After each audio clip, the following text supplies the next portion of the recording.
Wall Street Unplugged looks beyond the regular headlines heard on mainstream financial media to bring you unscripted interviews and breaking commentary direct from Wall Street right to you on Main Street.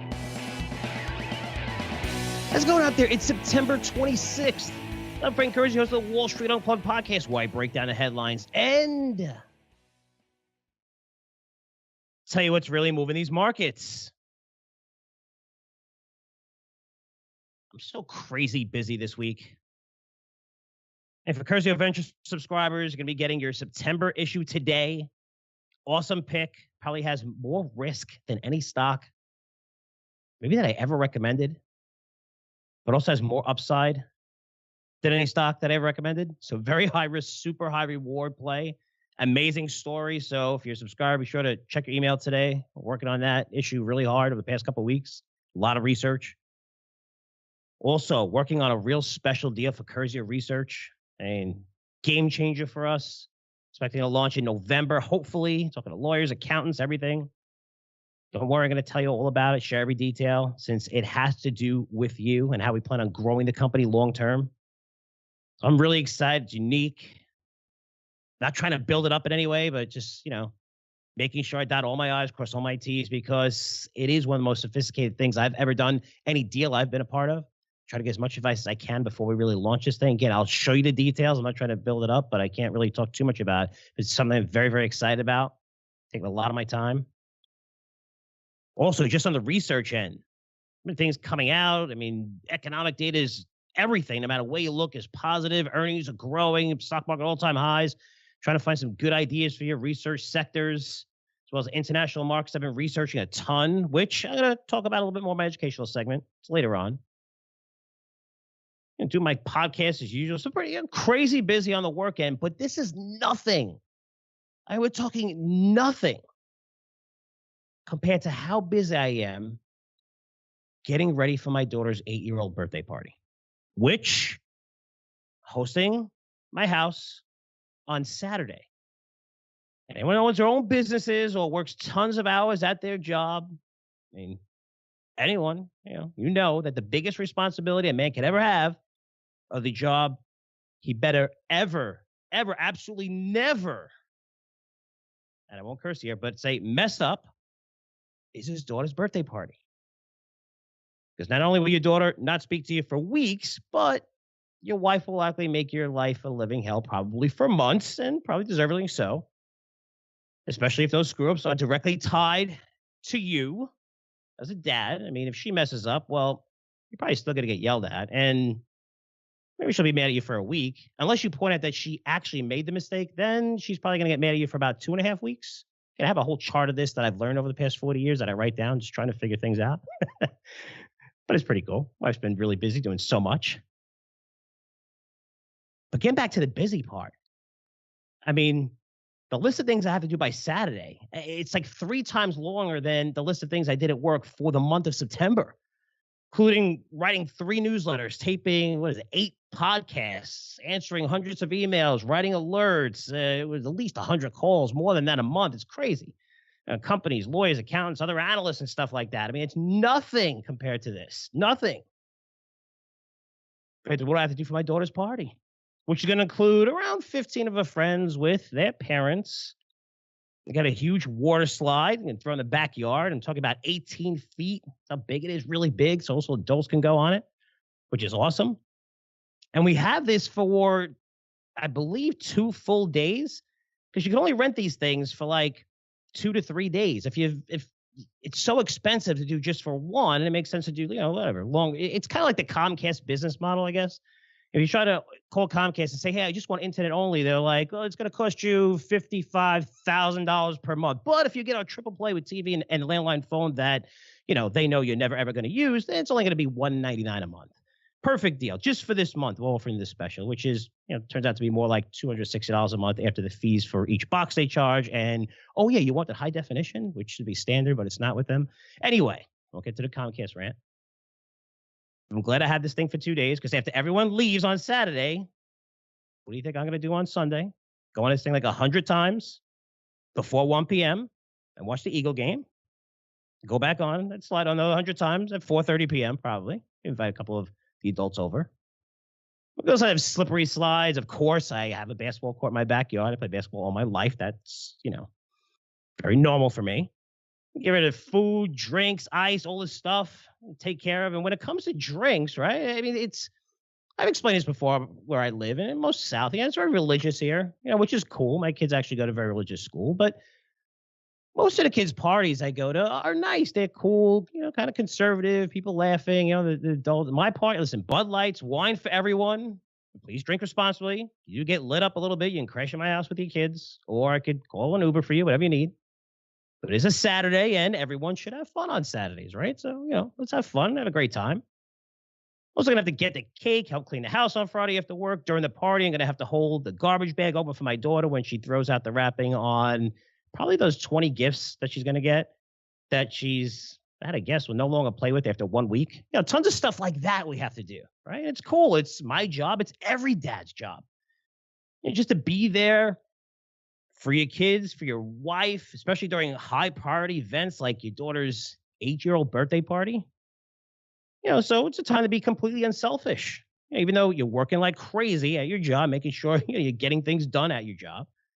Even though we're going to rush home to help out our wives at anything that she needs.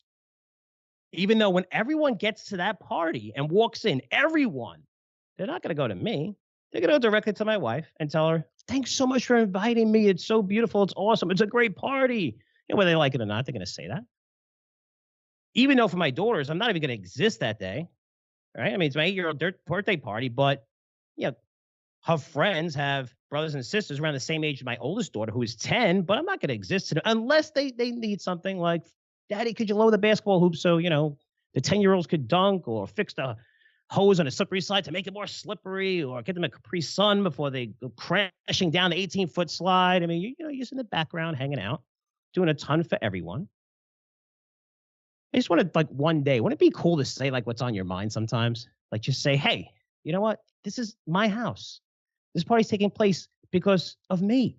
I'm working hard to pay for this thing. That's my freaking water slide. That's my water slide. You'd like to say that out loud. You can't, though, right? Because you get, forget it. You just like to really express those feelings. Raise your hand and say, hey, I'm over here. Get a little bit of attention. We like to get a little bit of attention, us dads. But for this, we're kind of in the background, just doing everything, making sure everyone's happy. In all seriousness, the most important thing to me and every dad out there is that your daughter has the best party ever. She's going to laugh like crazy during the whole day. And for me, I want to do something absolutely crazy that she's going to remember for the rest of her life, which would be awesome. I mean, that would make for a perfect party for me. But I do have to give a shout out to my wife. Right? She's doing tons of stuff, getting this thing ready, and I get it. But also, we do tons of stuff too as dads, which is awesome. Just to get this beautiful event going, which is going to be absolutely, absolutely awesome. And I can't wait. But I'm crazy busy. So usually I say, hey, if you have any questions, comments, email me, frankcurzioresearch.com. Don't email me this week. I'm not going to answer you because I am crazy busy with everything going on. I want to have this perfect party. And while I do love you guys, my wife is the boss, especially this week. And I don't want to mess anything up. So wish me luck. And if you got any questions or comments, I'll get back to you on Monday. But it should be a really awesome party. I'm really looking forward to it. Anyway, I have a really great interview today. And the markets are trading all-time highs. Even terrible companies are going higher, making it difficult to find new ideas to short. And I want to bring in-house analyst, great short seller, Michael Alkin. Alkin writes Moneyflow Trader. It's a newsletter at Curzio Research. It's a short newsletter where he uses conservative option strategies, which will probably take any amateur investor about 5 minutes to learn, which limits your risk. But what he does is use option strategies to take advantage of stocks that fall in value. But in a market like this, where everything's hitting new highs, it's not that easy. But Mike's going to tell you what he's looking at to prepare, because even what I'm seeing in this market with all this economic data, it's absolutely perfect and awesome. Earnings growing faster than they have in 3, 4, 5 years. Home prices continue to rise. I can keep going. I'm going to break this down later in my educational segment. You have to ask yourself, how much better can it actually get? I mean, expectations are so high from someone who's been doing this for a very long time, not being a perma bear, perm bull, which I'm going to repeat that a lot with Michael during that interview, which you'll hear in a minute. Or if someone's doing this for a very, very long time, when you see that pendulum swing all the way to one side and you're on that side, watch out. Because right now, consumer confidence is record highs. Stocks near record highs, everything going great. And yeah, it could continue, but Mike's going to tell you what he's looking for that could result in that tide changing. And we could see it as early as 3 weeks when companies report earnings for the third quarter. So it's going to be an awesome interview where he is going to also break down Tesla from a way that you haven't heard before. If you're subscribed to his newsletter, the amount of research that he's done on this is incredible. And he's going to talk about things you're not reading anyplace else on Tesla or hearing about anyplace else, which is why I love this. And when you hear it, you're going to know why Tesla is in trouble. Not now. Maybe the stock goes higher. We saw, if you want to compare it to Tilray, I mean, Tilray, the marijuana company, which went to $300 a share. I mean, man, the market cap for that was insane. Multi-billion-dollar market cap, and now it's around 100 and just, 40, 30% moves back and forth going crazy. Look, eventually the numbers matter. Eventually the fundamentals matter. Eventually you can't go on Twitter and just say anything you want, even though it's not true. And when you listen to Mike's take on this, it's going to be very interesting because even the bulls who just say, you got to believe in Elon Musk, it is in numbers. It's more than just believing in somebody because a lot of stuff that's going on right now. And when you look at it, like he describes, is basically finance 101. We're not talking about things that are being hidden or anything crazy. If you just look at the fundamentals, you look about what's going on, you see the competition coming down. It's really scary for Tesla, but he's going to break that whole thing down for you and also share one of his favorite industries that he likes, that he believes you should buy right now that's just dirt cheap, totally out of favor, and starting to see pretty good growth numbers, at least as of last quarter. So it's going to be a fantastic interview coming up. Then later on in my educational segment, I'm going to break down the numerous positives, some of them I just mentioned, that we're seeing in markets economy today, and why you should be worried. And not only that, I'm going to highlight one place you should really start researching, looking to invest your money in right now, because something positive just happened in this country for the first time in 27 years. I'm not kidding. It's a huge data point. It's not something that's ridiculous. I couldn't believe that this is the first time that this country has seen this in 27 years. It's a place I'm going to start allocating my own money to in the coming weeks and months. I'm going to tell you exactly how to play it. So fantastic educational segment coming up. And before I reveal the name of this country and how to invest in it, let's bring in my buddy, 20-year-plus hedge fund veteran, Mike Alkin. Mike Alkin, thanks so much for joining us again on the podcast. Hey, Frank. Thanks for having me, buddy. How are you? I'm doing great. Thanks so much for doing the interview because I love getting your thoughts from time to time. And you are always on the road, right? So Moneyflow Trader editor, works for Curzio Research. You're always on the road. You're in the city right now, and you're like, yeah, I'll definitely do it. The interview, and I know you're always in meetings and stuff, which is great, trying to find good ideas for your subscribers. So I appreciate you doing this. That you're in a lobby in a New York hotel right now, which is awesome, which is like boots on the ground. I apologize. Yeah, if you hear background noise, there's literally a window that they're trying to fix, and there's 18 maintenance guys here trying to do it with walkie-talkies, and just like I was saying offline, it's like you think they're trying to re-engineer the building. And it's a window about 3 foot by 3 foot that needs a little bit of fixing. So there's a lot of background commotion, which is okay because I spent the last 2.5 hours in the car driving into Manhattan to go 19 miles. So it was just it's a great way to start the day. I'm very excited. I don't miss those days. That's for sure. I don't miss those days working on Wall Street. And that's pretty crazy. So, well, Mike, I love having you on from time to time because right now we're in a market that is booming, right? And you write a newsletter that's, you teach people how to short, an unbelievable short newsletter writer, and you've been, short at hedge funds for years, and people pay you tons of money to find the best ideas that you actually don't like. But we're in a market that's really booming. For me, I'm kind of nervous where I see almost everything when you look at economic data is booming right now. Consumer confidence, you look at housing prices still going up. I mean, everything across the board. And you know as I do that when you've been in a market like this, and we're both not perma bulls or perma bears, but it feels like how much better can it actually get because there are risks out there. And that's why I think it's going to be a fantastic market. But how do you deal with it now? Because you're seeing booming stock prices. It doesn't matter if the company's good or bad. How do you deal with it as a short seller? Because it can't really be easy, but yet you know that there's going to be tons of opportunity coming up down the pipeline, right? Yeah, Frank, I know. It's a really good question. I mean, you have to balance the the fundamentals versus the sentiment, and it's hard sometimes. As I look right now, for instance, you look at the consumer staples sector. Something like 75 or 80% of the companies have seen a decline in their earnings expectations for the year. So you think about for this quarter.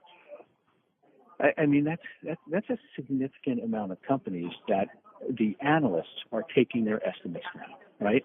So your job as an analyst, as a stock picker, is to find companies. If you think the direction of estimates for what's going to drive stock prices, which I do, then you're looking for those industries and companies where you're seeing the street is ahead of itself, and estimates have to come in, and you combine that with the fundamentals of the existing company, and you look for the whether it's revenue growth, earnings growth, or margin compression, and you're looking for that. And sometimes, though, you'll see that, and it just doesn't matter, right? So that's where you have to say, okay, well, so what do you do then? Well, at the end of the day, if you are paid, let's say if you're at a hedge fund and you're paid to have short exposure, well, you have to do that. You have to put on short exposure, and sometimes you just got to weather through those tough times, and everything comes down to risk reward. If I'm wrong, if I'm right, and the estimates go down to where I think they should, where should the stock go? Okay, well, if I'm wrong, this is going into a position. If I'm wrong, where could my numbers be wrong? What's the upside to that, and how much higher can the stock go? Well, so now you have a scenario where sometimes you have a situation where the estimates are coming in, yet the stock prices aren't coming down. And there you from a risk reward standpoint, if you've put the proper position on, you're looking at, okay, my risk, if I'm wrong, is X% higher. Well, you somewhat take some comfort that if the estimates are going in the direction I thought, but sentiment or money flowing into the sector is taking it higher, then I'm still going to commit to the trade, but I might start it smaller. I might have to scale into the position even greater. Like when I put on a short, I'm always scaling into a position. I'm not putting a full position on. So if I planned on putting 2% of the portfolio in a short position, I might start at 50 basis points and work into it, because you're typically early and you recognize that, and you're averaging down, if you will, except averaging up on a short. But it could determine how you position size. But at the end of the day, fundamentals will rule the day, and so you just have to manage risk, and manage risk is by maybe being a little bit smaller or by scaling into it over a longer period of time. And Michael, you also manage risk by the option strategy you use. Could you talk a little bit about that? Because a lot of people think, wow, you're shorting it, and of course you got to borrow, right? Which is a killer. Not only are you borrowing, but if the stock, we could talk about Tesla, which I know that you're one of the well, I mean, I don't know anybody personally. You probably have done more research on this, where you really think eventually this stock's going to be in big trouble, and a lot of people believe that. But again, when you're looking at options, you're putting a time value on it, right? So you could still get killed, especially if you just go short. If you're short and this thing just goes the wrong way, you have unlimited exposure and go to 1,000, 5,000, 10,000.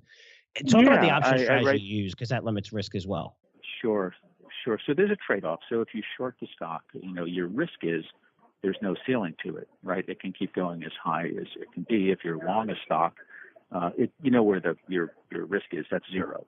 But if you're short, it can keep going up. Now, a way of mitigating that is you can buy some puts on it, and that's really betting that the stock price is going to go down within a certain time period. And if you're wrong, you'll lose if let's say the stock is, I'm making up numbers, the stock is trading at 50 and you're long a put to expire 1 year at a $40 strike price, and and a year from now it's higher than 40 or higher, well then it's out of the money and your put will expire worthless. But it helps you quantify your risk. So if you're an individual investor and you said, okay, I think I like the risk reward here, I think it's a reasonable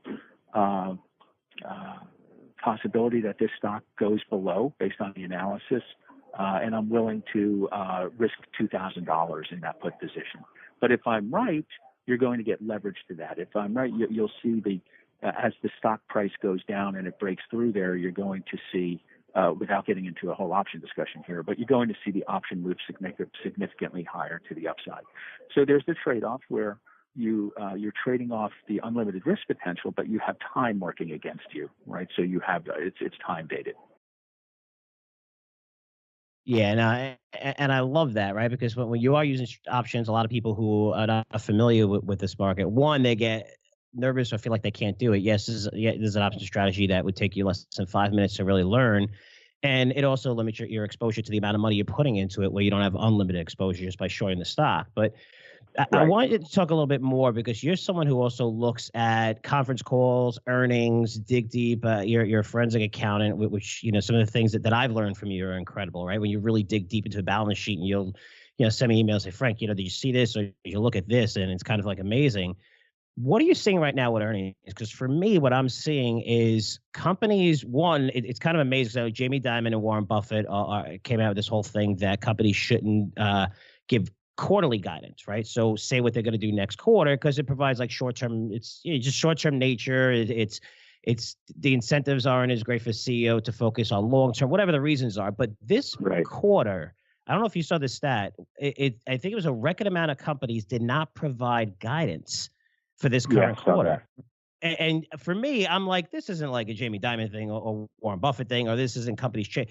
For me, this is people are, CEOs are on the sidelines saying, okay, what's going on with the trade war? Is this stuff really going to happen again? We're still in the early stages of this. Also, every conference call I listened to, they talked about higher costs. They talked about wage inflation, which is surging right now. Believe it or not, with what is it, 3.2% quarter over quarter, the largest increase since 2007 for wages, where Yeah. it makes sense, right, Michael? I mean, as well, working in New York, there's not a lot of jobs out there. And if you want to hire somebody, you're going to have to pay a lot of money to take them away from wherever they are now. So what are you seeing in terms of earnings since we're looking at 20% expected growth, 10% expected growth in sales, and expectations I don't think have ever been higher than I've seen, at least in the last 10 years for stocks. Yeah, that's a really good point, Frank. First, my view on Jamie Dimon and Warren Buffett coming out and saying we don't think there should be quarterly earnings, and the fact that we're seeing less earnings after that. I don't think anyone really is listening in corporate suites to Warren Buffett and Jamie Dimon's advice on that. I think CEOs would prefer not to have quarterly earnings, but it's been institutionalized. So think about it. You manage Curzio Research, right?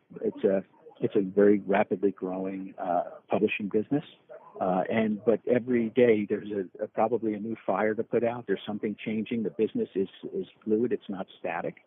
Now imagine running any one of these public companies, and they have to put earnings guidance out to the penny. Think about that. You've got, you're a mid-sized company or a large company. You've got businesses all over the world, and now you're getting you're in 10 or 20 or 30 different markets in 5 different or 10 different industries. And now you have to say, here's what our earnings are going to be to the dollar or to the penny.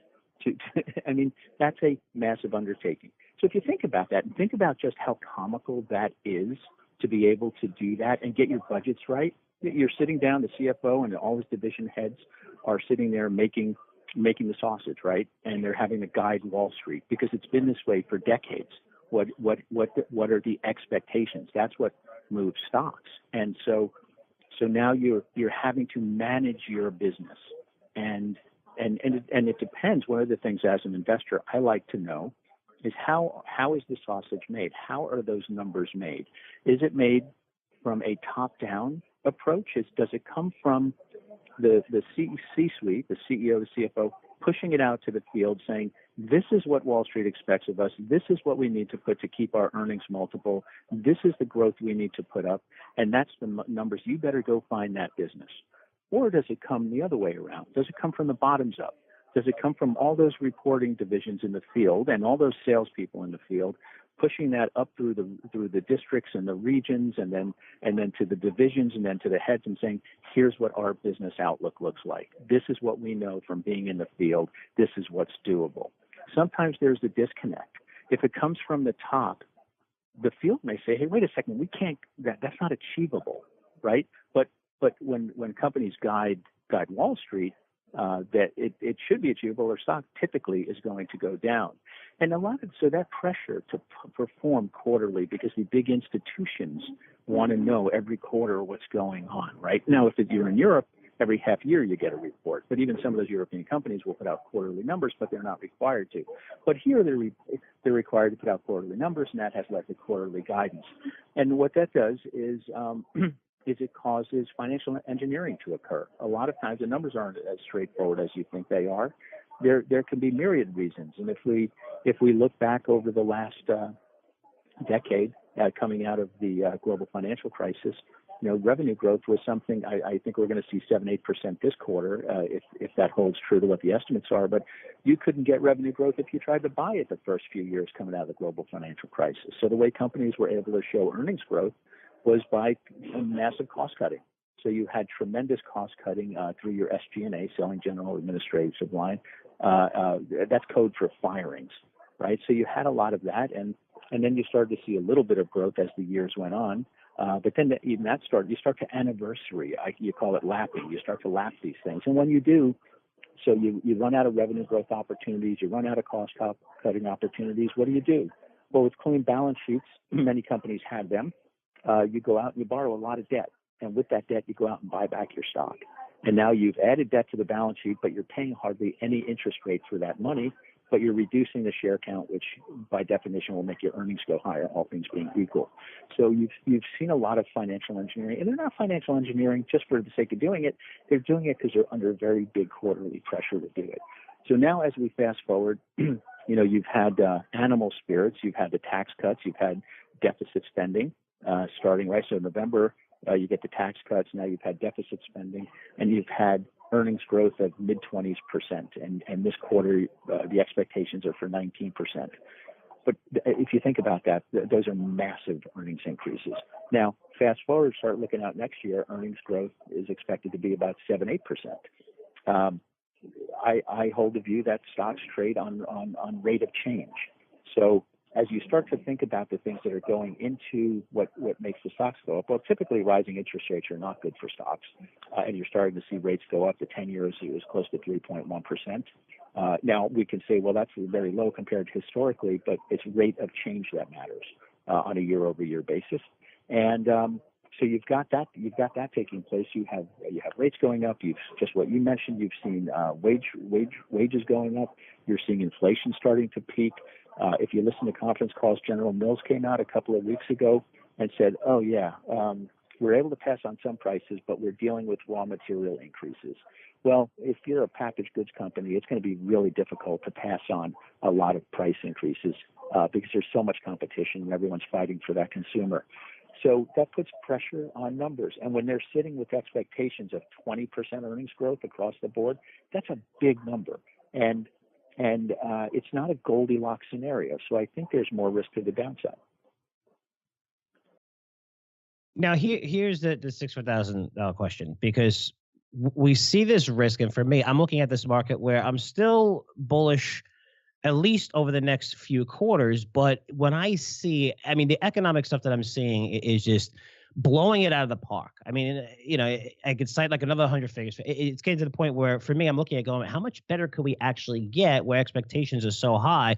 And I guess, we've heard, and again, we're not perma bears or perma bulls, either of us are. And, we've heard about, for the last 8 years, how people are just going to say the market's going to crash 50% to sell whatever they need to sell. But I don't want to say when exactly is this going to happen, but maybe what's the catalyst? Is it going into this earnings season where this earnings season, again, expectations are high, and maybe, earnings are really good, but remember, it's all about the guidance, and maybe some companies that do report guidance might be a little nervous going into the holiday season, with going in saying, hey, we're going to blow it out next quarter. Remember, retailers got destroyed this time last year after they reported, right? They said that's when they got destroyed. But it's just kind of amazing to me that I'm waiting for that, not the ticking time, but I don't think everything's horrible. But, when we looked at the NASDAQ real quick in before it crashed, a lot of people thought it was overvalued in 1998. And then people forget that from 1999 to the peak in March 2000, it doubled. So it's kind of what are the catalysts, I guess, that you see that would trigger a lot of this stuff? Good question. I think the skill set of the management team and how they communicate the message is really important for companies. Let's take out the biggest, most ridiculous company that I could see from an investor relations standpoint and stock price standpoint. The biggest disconnect between price and reality is Tesla, in my view. So let's take that out of the equation, where good is bad. Bad is good. Bad means good. In criminal investigations, good.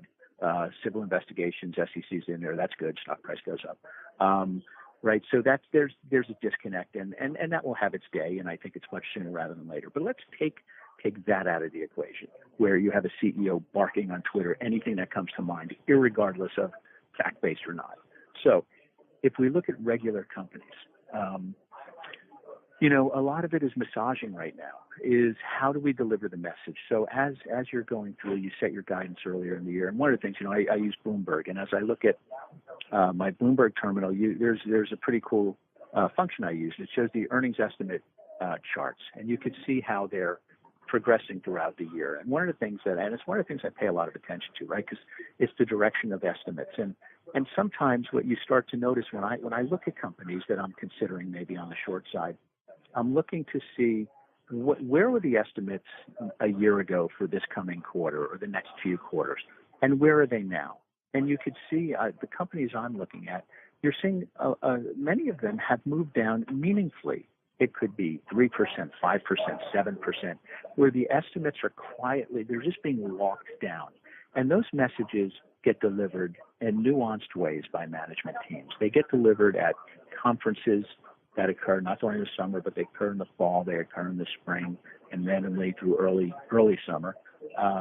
They occur on earnings calls where the management teams, the more sophisticated ones, are very adept at talking about some of the challenges the business is facing, their pressures they might be facing, while they keep the focus on the long term, and they're always going to make the decisions that's right for the long-term business.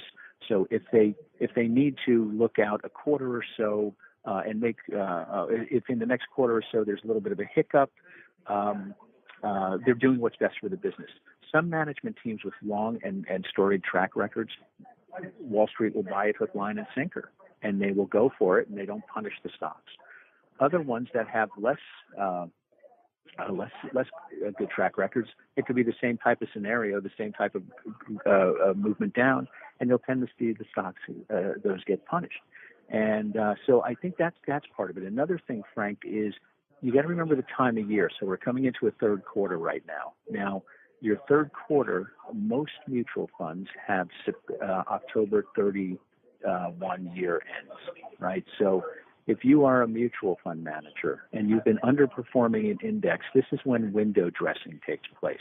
This is the period of window dressing. And that is, many of them have underperformed the indices.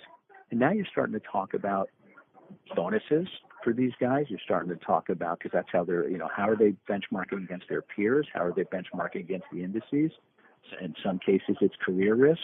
So what you're starting to deal with, that you tend to see the winners get taken up. The bigger ones that have been winners during the year, they'll go out and buy them, and they buy them in size. And they do that because when they have to write that annual report at the end of the year, they want to show their top positions, and the top positions being some of the ones that have been real big winners for them. And conversely, the ones that have been losers, they're going to kick out. So if you took your top decile winners and your bottom decile losers, those tend to move in the month of October very strongly in the same direction they were doing. So in terms of what do I think, my personal view, Frank, is, I'm seeing, as I look through the companies, I'm seeing input costs rising. There is some ability to pass on pricing, but not a whole heck of a lot because competition is so great. I see that many companies have balance sheets that have added leverage to it to go buy back stocks. But stock buybacks have been a big number, and you've seen that help earnings.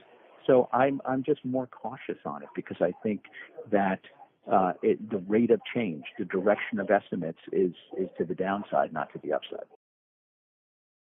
Now, I want to put all this that we said because we covered a lot of things and people love their stock picks, right? And they want to see this really in action. Let's talk about Tesla. And when we talk about Tesla, I want you to pretend we're not talking on the podcast right now, and I'm in your house, we're hanging out, and I just walked in, and you're like, man, you got to see this, But I want you to be real with everybody because the points that you bring up with Tesla are things that you're not going to hear anyplace else, and some of the things that just that you brought up to me in the past. Again, everybody knows the production problems and stuff like that, but you have point out so many emails from customers, the customer service, where these people prepaid for cars and they're not receiving them, and they're not even getting responses back from them. You know, they're having trouble getting those cars out the door. You talk about competition, which you've been researching, where tons of amazing new electronic vehicles are hitting the market over the next few years, and also the tax credits too. You know, so talk about a couple of things that really, you know, that you talk to me about, and it just blows my mind. But again, it's all about timing, and maybe the stock goes a little higher first, but eventually this is going to nail the stock, I think. You know, for me, I will say in my 20 plus years in this business, in my first 10 years as a dedicated short seller, really, I've never seen quite anything like Tesla. It's different now too, because you have the advent of social media.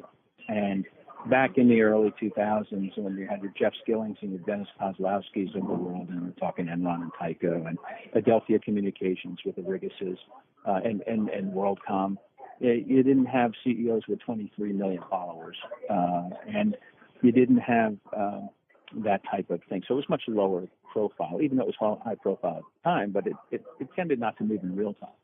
You know, when I think of Tesla, look, I applaud Elon Musk. I certainly wouldn't know how to start a car company and have the vision that Elon has with respect to these businesses he started on internet banking or online banking, right? Online payment systems with PayPal, and he's leveraged it into other businesses and other businesses. And he for himself has made a great deal of money in doing so. And he wanted to reinvent the car industry.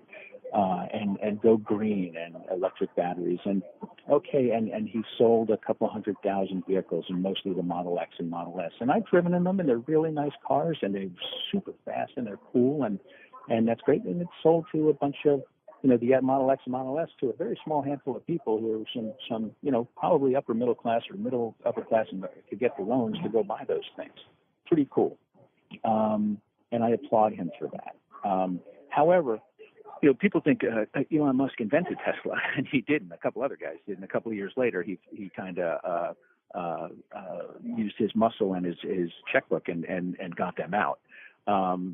And as I look through, they've been a company 15 years now, and they've burned about $10 billion in cash. And they're sitting on a mountain of debt.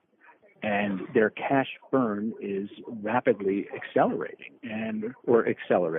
And when you think about that, people, he built the Model X, the Roadster, then the Model X, the Model S. And going back to 2011, I mean, he's very public saying we will never need another dime. We will never need another dime from shareholders. And since then, he's raised $8 or $9 billion that they would be self-funding. And he has a history of doing that, of saying one thing publicly and then the other thing happens. But he's a very smart marketer, because he's David versus Goliath. He's going against GM and Ford and BMW and Porsche and all of these guys, and he's changing the world. And he's coming out and being green, and the environment needs him, right? And he's got this following. Now, I see the things on Twitter, and it's vicious the way people go back and forth. Hey, I'll state right here, I too want to save the earth. I too like electric vehicles. I too think they're pretty cool. I too think a Tesla's really fast. I too think all that. I too, if I had more of an entrepreneurial bent, would have been able to say, I want to change the world and go out and use $10 billion of other people's money. The problem is there's accountability tied to that, right? At some point, you have to start generating cash flows. Now we're coming up to the point where the Model X and the Model S were built, and now the Model 3 is here. And this is the vehicle, the $35,000 vehicle built for the mass market. And that was where Elon Musk and Tesla were going to go from a niche car maker, a cool car maker, to the masses. And that's great. And to do so, you needed billions of dollars of OPM, other people's money. Well, it's been a few years now that they've been taking reservations. And at one time, I think the reservation holder list was 500,000. And now they claim it's 420,000, though I am quite suspicious of that claim. But going back to 15, it's going back to 2016, 17. When you look at the timelines, everything has been pushed down dramatically. And what I think has happened is now, the whole number is on. Elon Musk is very, very active on Twitter, and he's with his hints about production, and then he massages everything all the time. He's turned it into how much can we produce? How much can we produce? How many can we? a year and a half ago, it was going to be 10,000 a week by this time. Now it's 5,000 a week. But the 5,000 a week is up from what they were really producing, so that got people excited. And at the end of the quarter, you see a burst week where they build a tent, they bring in they take people from building Model X's and Model S's, and they go build that. But it's not sustainable. In my view, those are not sustainable. And I also think that the big disconnect for me with Tesla and the bulls is that everyone's focused on how many cars they can produce. I flip it upside down. I think it's a demand issue. I think you've sold your Model X and Model S's. They're really great cars. People like them. They're pretty cool. But when you look at these Model 3s coming out, the way they're having to build them, when you talk to people who have them and you just go on and do any type of research and look at the forums, you'll find your handful of those people that are happy with them. But look at the coming out of the factory with the problems, with the gaps in the doors, the bumpers, all the quality issues. That's not a mass market car company. Now, that's not to say they can't get these kinks ironed out at some point in the future. But how are you going to do it? You have a significant amount of debt coming due over the next several months. You need capital. You're burning massive amounts of capital. You haven't raised it when your stock price was at $380. How come? Why are you insisting that this is the quarter that you're going to be cash flow positive? Now, can they come out this quarter and come up with some way, shape, or form a delivery number that they jam down people's throats, and they use some ZEV credits, some credits that they have to get the numbers for a quarter? Maybe, but it's not sustainable in my view. I think the demand, that 420,000 person waiting list, if you went online a couple of weeks ago and ordered a Model 3, there's a chance you're going to get one now. Well, what about the people who've been waiting for 2 years? Well, where'd they go? Did they just disappear? So, Frank, I could sit here for an hour and talk about it, but the reality for me is, look, the company is the SEC is investigating his 420 funding secured tweet. Think about that. The CEO of a public company came out and said, I'm thinking of taking the company private. The funding is secured. It's $420. First of all, who would say a price? Because any potential other bidders would not go past that number. Why would you tell people that? Number one, it makes no sense. Number two, he didn't have the funding secured. Obviously, he doesn't, because the U.S. Department of Justice, according to all reports, is in there now investigating those tweets. Then he came back and walked back that, saying we're taking it away.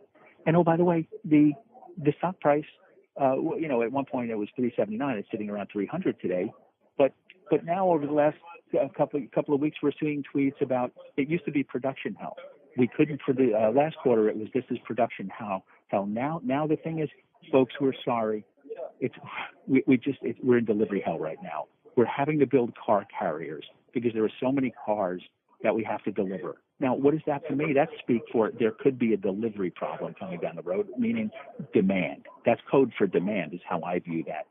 One of the things, Frank, that I will say that Twitter is a tremendous tool. It's a crowdsourcing platform that you have to be careful because many people don't use their real names, and I understand because for whatever reason, but especially in Tesla, they dox people, right? The bulls will go out and try and find the real identity of these guys, and they call it FUD, this fake information that people are spreading.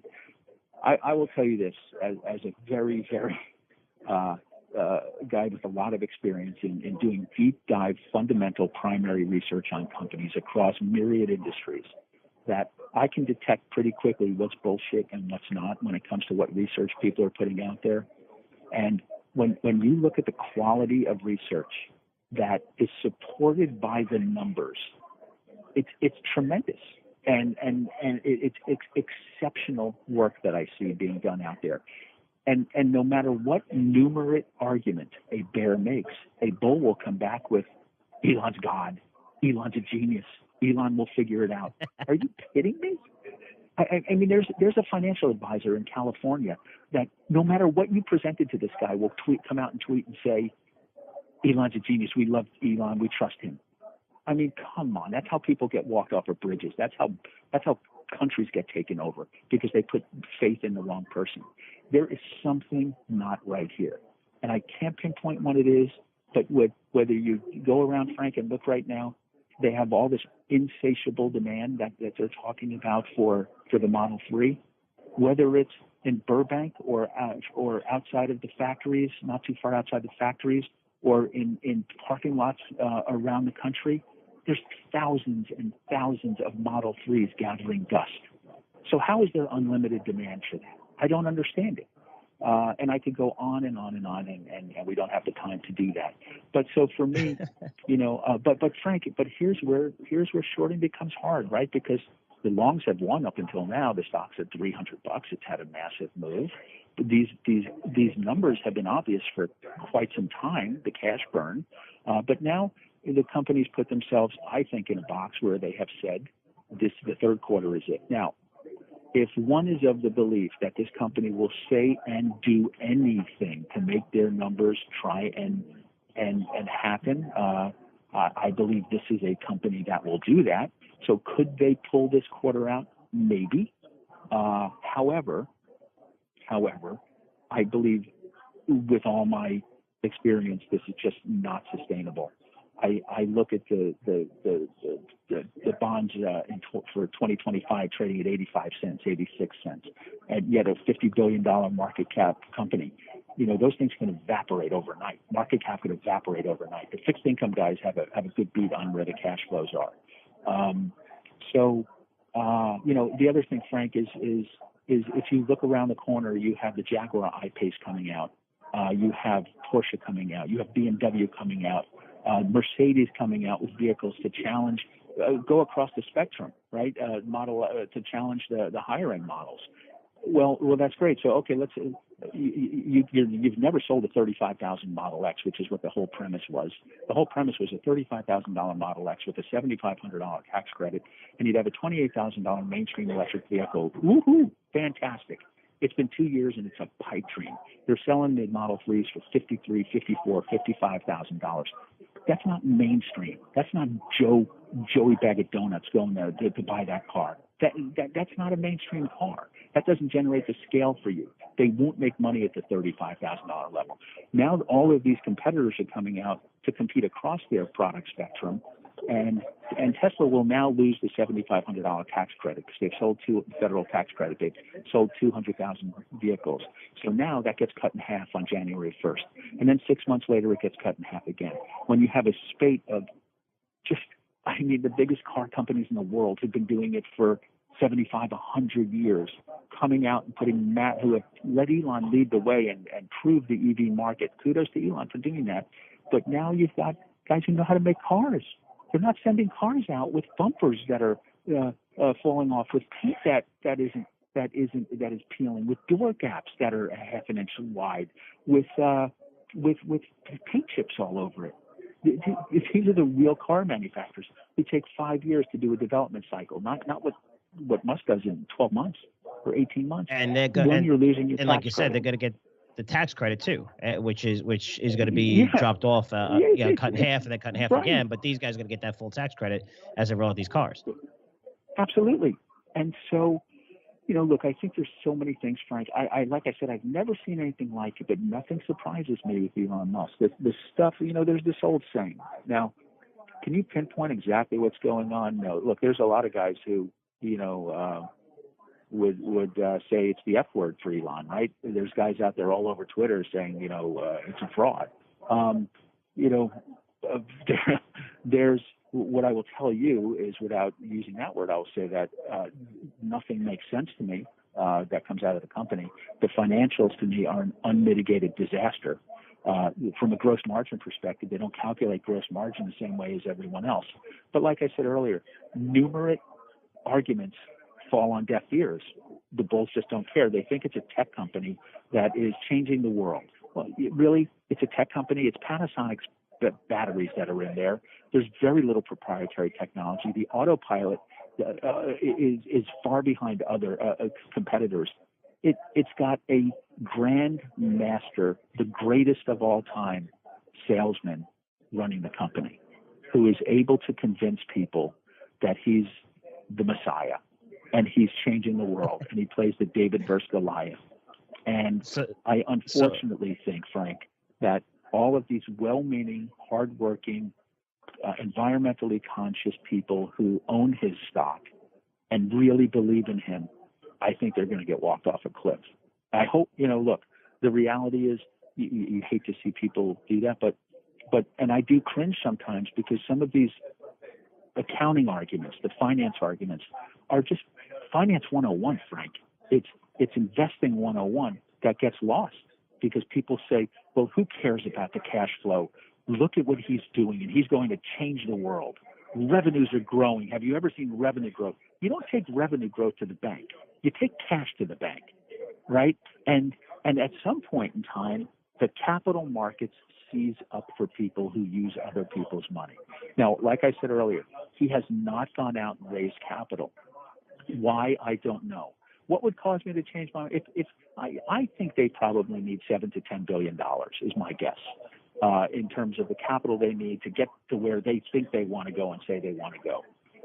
If he went out and raised $5, $6, $7 billion in the last year, nobody would have blinked. On a 50, 60 billion market cap company, he would have had 10% dilution. You would have taken away the argument of he's going to run out of money tomorrow. But now if I'm a supplier to this company, I got to worry. They're certainly numerous. I got to worry, am I going to get paid? How long am I going to let this go while cash is hemorrhaging? And they say they're going to make it up in the third quarter. And even if they do, the stock will get a big boost. The stock will run if they put up numbers that, he delivered everything under the kitchen sink. But again, at the end of the day, it's not going to be there for the fourth quarter, in my opinion. So, but Twitter changes the game because he's got 23 million people out there. He could put out one tweet saying, "I love you, Tesla supporters," and it gets retweeted 100,000 times.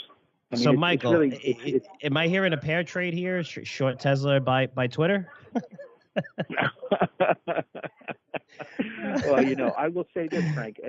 I joined Twitter in 2009, and I never used it. And about December of 2016, I was at a New Year's Eve get-together with some neighbors, and A.D. Oxen on Twitter is one of my neighbors. And he said, I'm an avid user. I love it. I believe it. And I have a great deal of respect for him. And so I started using it. I really, as I started paying attention to it, you see a lot of, and I FinTwit, right, financial portion of it. And I really started to see some really, really intelligent analysis, some really thoughtful people. And, I don't know a lot of things. There's a lot of things I can't do, but I can identify thoughtful financial analysis.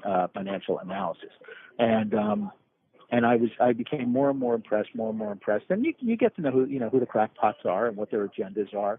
But there's some very, very thoughtful things. I think it is really a great way to use as one of your sources, just to idea generation sometimes. No, absolutely. So I want to go over one last thing here because I let you go on with Tesla because I know how passionate you are with it. And I love listening to the points because you're always bringing up points, again, outside of we need money, we need this. I mean, there's a lot of points that people don't talk about that I love that you address that make a lot of sense. And I definitely agree with you. But any ideas to share? Because a lot of times you do focus on shorting and stuff like that. By the way, I'm sorry. I also, you and I talk about a lot of things. I find it, and I don't talk about that. I don't tweet about any of that stuff on Tesla. It's just my own view. You would spend all day long fighting the bulls on it, on Twitter, and nobody has that time. And but yeah, anyway, sorry. No. So I was wondering if you have any ideas, since I know you're always focusing on the short. We are going to launch another newsletter for you very, very shortly, guys. So get excited. It's going to be a front-end newsletter. Michael looks at all kinds of markets, everywhere, here around the world, every place where he's going to find great ideas for you, which is awesome, right? Because you're focusing on just shorts. But are there any ideas, and I know you're in the city right now, probably meeting with hedge fund managers and have meetings all the time, that you're talking, that you're hearing out there is something that you could share that's interesting that people should start looking at? Yeah, one of the things that,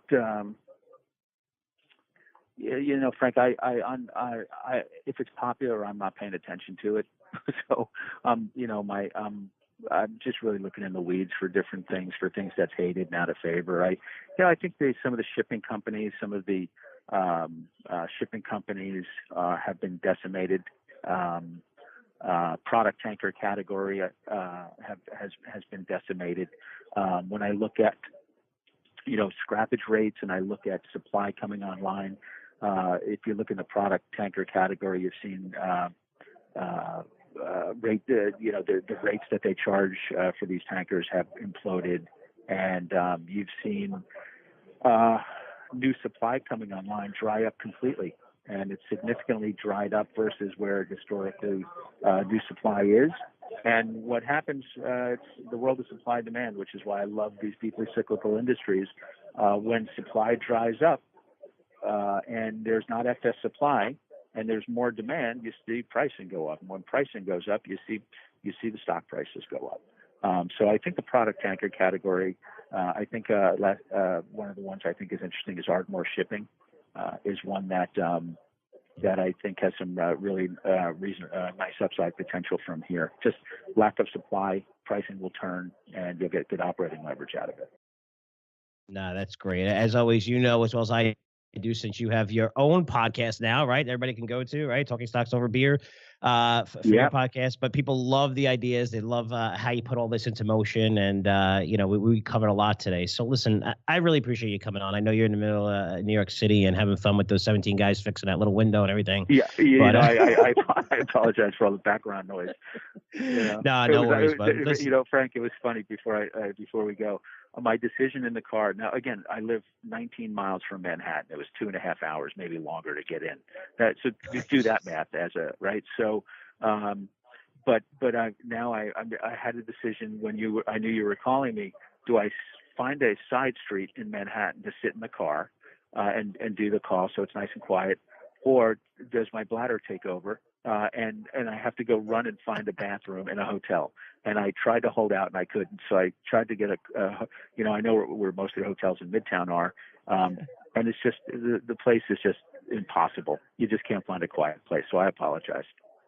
No, that's perfect. Listen, and thanks so much for coming to the podcast. And again, guys, catch more of Michael Alkin and his stories and what he's doing in the markets. Definitely take a look at his podcast, Talking Stocks Over Beer, and check out his newsletter, Moneyflow Trader. And I'll talk to you soon, bud. Thanks so much. Thanks, bud. Talk to you later. Guys, great stuff from Alkin. His newsletter is Moneyflow Trader. To be perfectly honest with you, it's a tough environment for him. It's like having a newsletter in the mining industry where it doesn't matter, who's on the board of directors, how big a deposit you just found or anything. It's, chances are you're down 60, 70% on that stock over the past 24 months, maybe a little bit longer in the mining industry. So it's been a little bit of a tough road. Don't give up on it, because when we look at the market conditions and we look at how to hedge yourself, this is one of the best ways I know that you could do it. There's a lot of companies that should not be trading at all-time highs along with the rest of the market. The companies that you hear about deserve it. We're seeing Apple put up great numbers. Cash flow is amazing. They're going to continue to buy back stock. They have plenty of money to do it. Coming out with their new phones. There's Catalyst there. You look at Netflix as well. It just continues to dominate the competition. You look at all the Emmy Awards, highest amount of Emmy nominations. You're looking at companies like Facebook that continue to dominate, and Google. But remember, if you look at the S&P 500, it's 500 companies, and a lot of those are starting to trade at all-time highs. And I would say a lot of them, not even some of them, have no business trading at those levels, where they're not going to see the same earnings growth, the 20% plus earnings growth going forward. Yet they're trading at 20, 25 times earnings. You're looking at consumer staple companies trading at growth multiples that are barely growing only because they have a higher yield, but yet you're seeing yields go higher, right? In treasuries, where you're going to see money flow out of a lot of these stocks, especially if they can't generate earnings. And like Michael said, they're having a lot of trouble passing on the higher cost because there's so much competition. But there's a lot of things underlying that doesn't suggest that every stock should be trading at 52-week highs. And this news is going to do fantastic when this market turns, and it will turn. I mean, maybe we see it go higher. We're going to see a couple of companies do very well, and those companies continue to grow earnings faster than the rest of the market, and going to see their stock prices go higher and higher. But there's a lot under the hood that you look at, especially S&P 500, mid caps and small caps, that are not seeing the same earnings growth, that are having trouble, that just, and some of the stocks that I'm seeing, these are names that should not be trading at current levels. And when the market turns, these are the ones that go down 30, 40, 50%. And Mike has a history of finding them, which he did on his podcast before I hired him. I mean, give you Dean Foods saying that was going to crash Goodyear tire. I mean, pretty amazing stuff. But really, really great. I love his newsletter. It's fantastic. It's a way to limit your risk by shorting the markets, by hedging yourself, something that you need to do. Yes, it hasn't been working out because the market's going higher, just like if you've been hedging for the last 5, 6, 7 years, but you always want to make sure you're hedging a little bit. You want to be safe in this market, and you don't want to give away all those profits that you have in your portfolio that you generated over the past few years. You want to be smart about. This is one way to do it. That's why I'm confident in this product. I love Moneyflow Trader, and I love the editor who's on this, which is Michael Alkin. If you have any questions or comments about that interview, feel free to email at frank@curzioresearch.com. That's frank@curzioresearch.com. Again, don't email me till Monday because I'm going to be crazy busy with my daughter's party and having fun with that. So, I'll get back to you as soon as I can. I try to be there every day for you guys. I love you. But some things are a little bit more important, especially when it comes to my beautiful daughter. I'm psyched to get that part. Anyway, I won't get into that. Let's get to my educational segment. Here's some of the numbers I was talking about that I mentioned throughout the podcast. Looking at U.S. growth, you look at just accelerating. You look at unemployment claims down to 200,000, incredible. You look at consumer confidence, new high. Manufacturing index. If you look at the Empire Philly Fed Index or the Philly Manufacturing Index, higher. You're looking at wages moving higher now, year over year. I mean, that's not just from Goldman Sachs survey. It was something that I look at that I've been tracking for a long time. This is coming from the Atlanta Fed. Up 3.5% year over year. So you're seeing wages move higher. It makes sense, right? It's just, I talked about that with Alkin, where you have your business. If you're trying to hire talent, you're going to have to pay for it. It's not easy to get really good talent right now. And even if they say which is not going to happen, right? An infrastructure bill, even though both of our parties agree that they both ran on $1 trillion infrastructure, but they hate each other so much they won't get together to make places and bridges and pipes safe for us. They don't care about that. It's more about their parties and staying in office, which we all know. But when you're looking at an infrastructure plan, if it would pass, a lot of people are saying, where are we going to get people to actually build these things? Because it's so hard, because the unemployment rate is pretty much zero, right? I mean, they say it's like, 4%, a little bit less, but if you want a job, you can get a job in this economy. There's no reason why anyone shouldn't be working right now, unless you hate work. And I don't blame you if you're getting a free government check and stuff like that and whatever. But if you really want a job, you could get a job almost anywhere in this market right now. You really can. And it's in your favor, where you'll probably get paid pretty good money to do so. So inflation finally moving up, not sharply, which is a perfect market for the Fed, right? That's exactly what they want. You're looking at existing home prices continue to rise, right? Great numbers month over month. You have BA bonds junk spreads still very, very low, indicating that there's not a lot of risk in this market, at least if you look at the fixed income side. Earnings growing 20% year over year. Guys, this is right now. This is taking place. 20% year over year. I think it's the highest since like 2011. 20% earnings growth. It's incredible. And we're talking year over year from last year, right? So you're looking at tax reforms. A lot has to do with that. Not all of it, but a lot. But what's going to happen next year? You're going to have much higher numbers to compare to, because now you're going to compare to today's numbers, which are great. Are you going to grow 20% next year? During this time, right? It's going to be comparable to this quarter right now. It's going to be very hard to grow an extra 20% when you're seeing rising costs, rising inflation. We're hearing about that. So, looking down the line, it gets a little scary. But staying here right now, consumer net worth surged to $107 trillion. Homeowners sitting with over $6 trillion equity in their homes. Stock market all-time highs. FICO scores, credit scores hit a new record, 704. It was 695 in 2015. It was 700 in 2017. So now it's 704. It's a big deal. It sounds like it only moves up 4 points. But if you date back pretty much for 15 years, more like 17, 18 years from the charts I've been looking at, it's that number's been between 686 and 704, which is the highest right now. So it's a tight range. So it's a big deal, showing that credit is, for most people, are really good right now. From Monday alone, guys, this happened on Monday. It's important you understand this. I'm going to, again, citing these things that I'm writing down that I'm looking at. Since Monday, not even since Monday, on Monday alone, 12 major deals were announced for more than $33 billion combined. Again, one day. It was Barrick buying Rango Resources. Got tons of emails on that. Again, still very early in the party, doing a great deal. I don't even think that deal would get approved if it was a normal market in gold, but nobody really cares. So it's kind of like Mobil merging with Exxon, right? Nobody really cared back then. Then afterwards, like, holy cow, how did we let this happen? which is crazy. You have Sirius paying $3.5 billion to buy Pandora. Lots of deals for China. Evergrande paid $2.1 billion to get a big stake in another company. Versace being sold for $2 billion. United Energy to buy all the group's outstanding shares for $650 million. Peabody Energy, Lloyd's. You have just all these deals announced on Monday, $33 billion, which is incredible. And you're looking at the market saying, wow, everything's just so awesome right now. It's great. Consumer confidence high. I mean, how can't it be, right? Everybody has more money. Their home prices are going up. Anyone who owns assets is doing well. But for me, it kind of feels like the calm before the storm. And when I say storm, I'm not saying the market's going to come down 30%, but it's just how much better can we get from here? Earnings going to go 25%, 27%? To be honest with you, I think that's factored into stocks right now. I'm trading 17 times forward earnings. And I'm nervous about those forward earnings. Again, a lot of costs. We have numerous sources that have come on this podcast. Right? I mean, Andrew talked about it, which is great. I talked to a lot of insiders as well. I talked to Kim Iskian was on this podcast. You're looking at the data and trade data showing how, and we even had an insider who emailed me on Friday. If you listen to Frankly Speaking, be sure to download the podcast, Frankly Speaking. But he came on from the manufacturing industry and said, hey, you know what? We're buying more goods now and buying more stuff now for fears of what's going to happen down the line. So a lot of that stuff is being pushed into current GDP, current estimates, current earnings, where you're not really going to have that later on. So when you have uncertainty, you want to remove that uncertainty. So you're like, okay, let me buy as much as I can right now.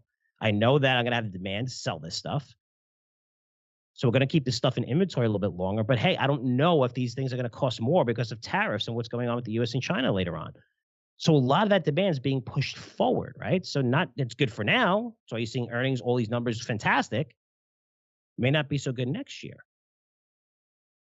Now, I talked about China-based stocks for diversification.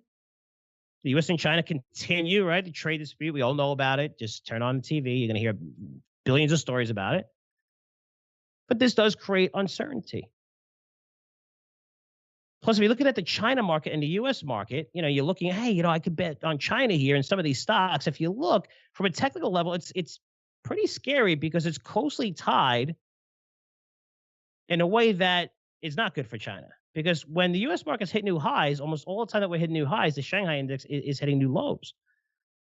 I don't see the U.S. not hitting new highs, right? For me, this is something as an analyst, I want to look 6 months, 12 months down the line, what's going to happen and be prepared and tell my subscribers to prepare if things are going to get worse. I felt that way before tax reforms and after tax reforms, and I got more bullish on the markets. But again, it could change month to month or depending on what information comes to. But right now, with everything at all time, it doesn't feel like we can get much better. But I could see this trend lasting. You don't want to fight the trend where stocks continue to hit new highs, maybe through next quarter, at least over the next 3 weeks, maybe until the end of the year. But it's going to be really hard to continue to meet these inflated estimates, especially on the earnings front, when you're seeing a lot of price increases across the board. These guys having trouble passing these prices on to consumers. At least that's what they're saying in their conference calls as of last quarter. So I don't know. With China, long-term, fantastic. And the middle class is over 400 million, bigger than their middle class is bigger than our entire population in the U.S. It's just rising, it's growing. It's supposed to be 410 or 20 million by what is it, 2020, I think. Again, you can look at tons of estimates. Either way, they're around that same number, but you're seeing like the massive growth, and China stocks have just been decimated. And long term, I'd probably wait for more of an uptrend now. We're seeing, I didn't think that the tariff part would last this long. Or disputes, I figured China would throw in a towel and not want to crash the entire economy. But hey, they're willing to do that, and that's fine right now. But if you look at the Shanghai index, it's at the same level it was 12 years ago. The Euro stocks, same level as 12 years ago. And if you look at the market that I like right now, Japan. I mean, how horrible has Japan been? But there's big positives taking place, and no one's really talking about it. I read a couple interesting notes on the sell side. Just people talking about, and I was like, what, it's like the third or fourth note. I said, let me just take a look at this, and just looking at the numbers. When you look at Abe's on track to become the longest serving prime minister, land prices. Okay. So Abe being the longest prime minister is, lowers political risk. And I see many changes there. Land prices increased for the first time in 27 years. Is that insane? I had no idea. 27 years. Household debt is increasing for the first time in 20 years. That's a great thing, guys. That means people are taking on more, that they're going to spend more money. Again, don't look at it later on if they get crazy. But the fact that people are seeing opportunities, maybe buying more houses, whatever it is, but household debt increasing is a good sign for stocks and the market. Again, you don't want them to get crazy and just, buy 20 Mercedes each. I'm not talking about that. From a market perspective, that's a bullish sign. The Nikkei is on the verge of making an upside breakout from its 29-year downward technical level. But this is pretty amazing stuff. You're looking at the 2020 Olympics coming. It's a good catalyst. You're looking at companies have tons of cash on their balance sheets in Japan. Over $5.5 trillion in cash on their balance sheets. It's incredible. So you have companies that are dirt cheap. You have an economy that's starting to turn finally. Prices are finally rising on land. Consumers spending more money. And yet, if you look at ways to play this, it's not the easiest thing. I mean, you have the iShares MSC Japan, the symbol's EWJ. You can look at Toyota, which, again, the car industry, not the best play. In the Wisdom Tree Small Cap Dividend Fund, which is DFJ. It's an ETF. But for me right now, I want to take you through this process because I'm looking at these things. The first thing when you pull up any one of these, if you look from pretty much September, and I'm looking at Toyota here, let me bring up EWJ. If you bring up EWJ, again, if you look from September 7th,